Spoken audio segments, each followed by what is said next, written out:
So I get a call this morning from my mother. Now, my mother is somewhere in her late 60s to early 70s. She would probably be mad if I told you the actual number, but she is a senior. She still works. She's not retired yet, but she calls me and says, this is my mom. And I think that all of us in the South especially know that ADD was not invented in the last 20 years because we all have moms who call us and leave us voicemail messages.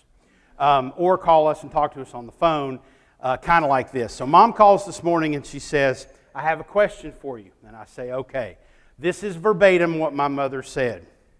Are you busy August 21st? That's the day of the eclipse. I'm probably not going to look at it. It's just going to get dark. I don't really care. Plus, Paducah is going to get it better than us, and I'm not traipsing my old bones all the way across the state to see a black dot. I got plenty of those on the dress I wore to Uncle Bo's wedding. I wonder if that dress still fits. It's probably too big. I bet I've lost 40 pounds since then. Of course, that was 38 years ago. So, Rosetta Brown lives in Savannah, Georgia. She's coming to a conference in Louisville. Her neighbor's Yorkie just had puppies a few weeks ago, and she said, I can have one. Now, I didn't want another dog so soon after Rascal died, but it's like God's calling me to adopt this dog. I even met the preacher's niece at church on Sunday, and you know what her name is? Rosanna. It rhymes, Jason. So Rosetta's neighbor is going to give her the puppy and pay the extra pet fees on Delta so she can fly the puppy to Louisville. I think they have to connect through Atlanta, but I'm not sure. I remember going to Atlanta once for a long weekend in college. Not a great town back then. I guess it's grown up a whole lot since the 70s. Anyway, Rosetta's neighbor's a florist. She imports rare South American irises. They're beautiful. Kind of like those ones at Dottie Newsom's funeral. You remember the pink ones next to the sign-in book? Wait, were you even there? Anyway, you remember Dottie, right? She's Barney Newsom's cousin, the one with the hair lip and the bee allergy. She would always say, I can't go outside long. I'm allergic to V's. She lived next door to Arnold Thompson, who once drove a truck into the First Street liquor store because he wasn't supposed to be drinking bourbon after he took his blood pressure medication.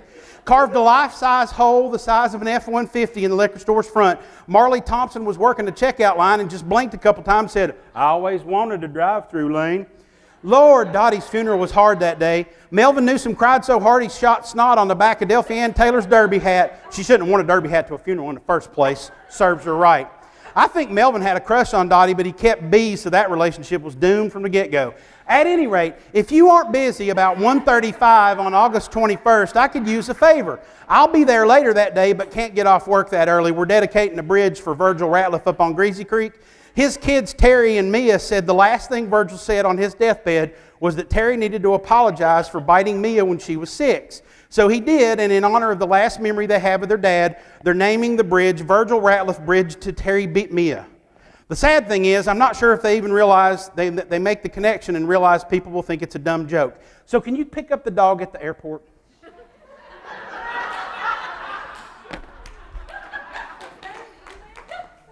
That was a live conversation. I transcribed the whole thing verbatim. Anyway.